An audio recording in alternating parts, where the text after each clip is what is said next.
Ce vieux clocher dans le soleil couchant, ça sent si bon la France. Sûr de la confiance du peuple tout entier, je fais à la France le don de ma personne pour atténuer son malheur. C'est le cœur serré que je vous dise aujourd'hui qu'il faut cesser le combat. Les grands blés mûrs emplis de fleurs des champs, ça sent si bon la France. L'honneur, le bon sens, l'intérêt supérieur de la patrie commande à tous les Français libres de continuer le combat.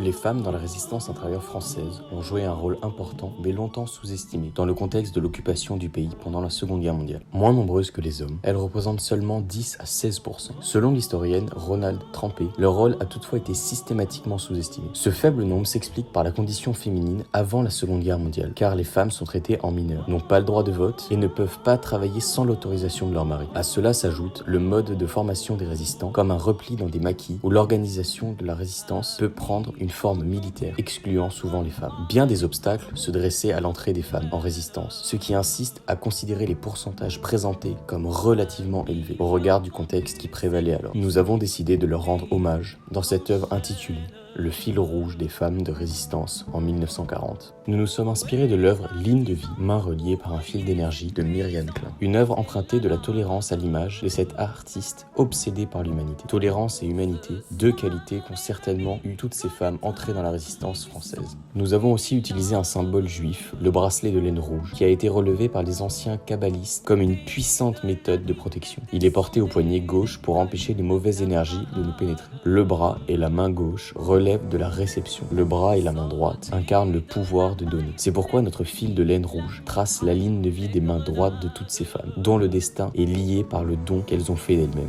À travers notre modeste œuvre, ce sont toutes les descendants de ces femmes, celles citées ici et celles qui nous sont inconnues, que nous souhaitons protéger et honorer. Ami, entends-tu le vol noir des corbeaux? Spieß voran, rauf und ran, setzt aufs Klosterdach. Nous allons maintenant parler du rôle de Madeleine Barrot dans la résistance au cours de l'année 1940. Madeleine Barrot est l'une des figures de ce qu'on appelle la résistance humanitaire, une forme peu évoquée aujourd'hui mais qui a eu une importance notable et qui se différencie de la résistance armée puisque dans le cas de Madeleine Barrot, elle lutte pour l'amélioration des conditions de vie dans les camps d'internement dans le sud de la France. Se trouvant à Rome à la suite de la défaite de 1940, Madeleine Barrot, alors une jeune femme de 31 ans, est rapatriée en France. Elle devient rapidement secrétaire générale de la CIMAD, le comité intermouvement auprès des évacués. Une organisation de jeunes protestants qui, pendant la Seconde Guerre mondiale, est venue en aide aux victimes du régime de Vichy et de l'occupation. Madeleine Barrot multiplie les visites dans les camps d'internement et ouvre une antenne de la CIMAD dans celui de Gurs, dans les Pyrénées-Atlantiques, où se trouvent des juifs, des réfugiés politiques, des tziganes, des militants communistes et des intellectuels allemands. Elle y découvre la misère puisque les internés font face aux pénuries, à la sous-nutrition, mais également à un manque de suivi médical. La jeune femme ressentit alors comme une nécessité, une certaine obligation en tant que citoyenne française de venir en aide à ces personnes. En octobre 1940, lorsque des mères juives totalement démunies accouchaient au camp, Madeleine fit tout pour leur porter la meilleure assistance possible. Elle put rapidement pénétrer dans le camp avec un paquet de couches pour les nouveau-nés, en déclarant aux gardes qu'elle était chargée de les distribuer aux jeunes mères. Elle y revint tous les jours, en inventant un nouveau prétexte à chaque fois. Dans l'un de ses nombreux témoignages, Madeleine Barrot disait, je cite, « Que pouvait-on faire pour manifester notre indignation, pour aider ceux qui étaient dans l'angoisse sinon être à leur côté, aller vivre avec eux? Que faire sinon aller vivre avec eux à l'intérieur des camps? Il fallait qu'ils sachent qu'il existait des Français qui n'accédaient pas qu'on les livre. » Madeleine a participé à sa manière dans la résistance face aux mesures du régime de Vichy. Même si ses activités ne sont pas clandestines en 1940, il faudrait cependant souligner qu'elles le deviendront rapidement par la suite. Ami, entends-tu le vol noir des corbeaux? Spieß voran, rauf und ran, setzt aufs Klosterdach. Geneviève de Gaulle Antonios, née le 25 octobre 1920 à Saint-Jean-de-Valériscle et décède le 14 février 2002 à Paris. C'est une résistante française, puis militante dans les droits humains et dans la lutte contre la pauvreté. C'est la nièce de Charles de Gaulle qui était le chef de la résistance. Elle s'enrôle dans la résistance grâce à son oncle en 1940 et elle agira 4 ans pour la France mais sera arrêtée par la Gestapo en 1944 et déportée au camp de Ravensbrück.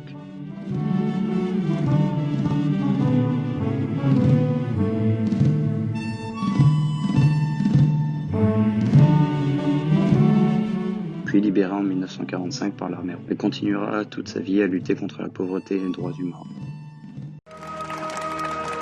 L'événement aura nécessité 6 mois de préparation.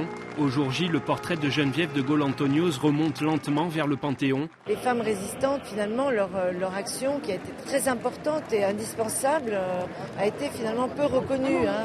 C'est 4 personnes, mais j'allais dire les 2 femmes, parce que ce sont des femmes, et puis une d'elles est ma mère. Mais je suis très, très, très heureuse d'être là aujourd'hui. Les familles des 4 résistants entrent alors sous la coupole du Panthéon. Isabelle Gagini-Antonios ne quitte pas le fils de Germaine Tillion, le prolongement de l'amitié héroïque de leurs 2 mères, une amitié née il y a 71 ans à Ravensbrück. Ami, entends-tu le vol noir des corbeaux? Spieß voran, rauf und ran, setzt das Kloster. Germaine Tillion est née le 30 mai 1907 à Allègre et est morte le 19 avril 2008 à Saint-Mande. C'était une résistante française. Elle fera des études d'ethnologue et devra aller en 1932 en Prusse orientale. C'est à ce moment-là qu'elle rencontre pour la première fois le nazisme en côtoyant des étudiants portant ses idéaux. Elle sera en mission de 1935 à 1940. Elle rentre lors de la défaite française et du discours du maréchal Pétain. Elle se fera un réseau de personnes portant ses idées et fera de l'assistance aux prisonniers de guerre. Son réseau sera démantelé et elle rentrera en résistance qu'en 1941 et sera finalement arrêtée puis déportée en 1943 puis évacuée par la Croix-Rouge en avril 1945. C'est dans ce camp qu'elle rencontrera Geneviève de Gaulle-Antonios, une amitié qui durera toute leur vie et elles rentreront le même jour au Panthéon. Ami, entends-tu le vol noir des corbeaux? Spieß voran, rauf und ran, setzt das Klosterdach. Betty Dutch de la Meurthe est née le 19 novembre 1887 à Paris et est morte en déportation le 13 octobre 1943 en Pologne à Auschwitz-Birkenau. Elle épouse le banquier Arthur Westweller le 7 mai 1907 à Paris. Veuve depuis 1941, elle est victime des persécutions antisémites. Déportée depuis le camp d'internement de Drancy par le convoi numéro 60 du 7 octobre 1943 à destination d'Auschwitz de Birkenau, qui contenait 564 hommes et 436 femmes, le convoi est arrivé le 10 octobre 1943. Elle aurait survécu à la sélection pour mourir 3 jours plus tard. Elle est inscrite sous le nom de Westweller dans plusieurs monuments, dont le monument aux morts d'Angevilliers, la stèle commémorative dans le quartier de la Croix-Rouge à Antibes, dans le monument des déportés au cimetière de Rabiac à Antibes, dans le mur des noms des déportés juifs du mémorial de la Shoah à Paris. Il existe aussi une avenue Westweller à Antibes. Ami, entends-tu le vol noir des corbeaux?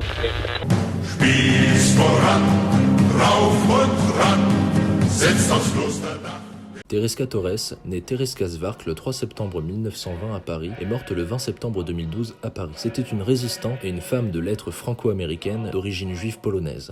Pourquoi vous n'avez pas voulu publier pendant très longtemps ce livre en français? J'avais peur qu'il choque et dernièrement, j'ai parlé avec une femme qui a été dans l'armée, pas à la même époque que moi. Elle a eu une vie militaire totalement différente de la mienne. Elle n'a jamais été à Hill Street, elle n'a jamais vécu sous les bombes, elle a eu autre chose. Mais elle vient de lire ce livre, elle le déteste. Elle m'a dit, mais comment est-ce que vous pouviez dire des choses pareilles sur les volontaires françaises? Mais c'est pas bien, il ne faut pas parler de ce côté-là, ça ne regarde personne.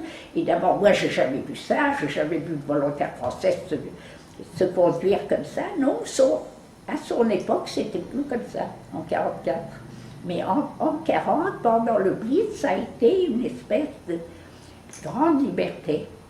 Ce qui n'empêchait pas le patriotisme, un grand patriotisme. Tereska s'est engagée dans les forces françaises libres et a été affectée au corps des volontaires françaises en 1940. Travaillée en tant que secrétaire au quartier général du général de Gaulle à Londres. Ce corps féminin des volontaires françaises, Tereska est l'une des toutes premières à l'avoir rejoint. Dès le 20 novembre 1940, elle a rendez-vous avec celle à qui le général de Gaulle en a confié le commandement. Et l'entretien était une pure formalité pour elle, car la jeune femme remplit la seule condition nécessaire pour être admise, qui était d'être française.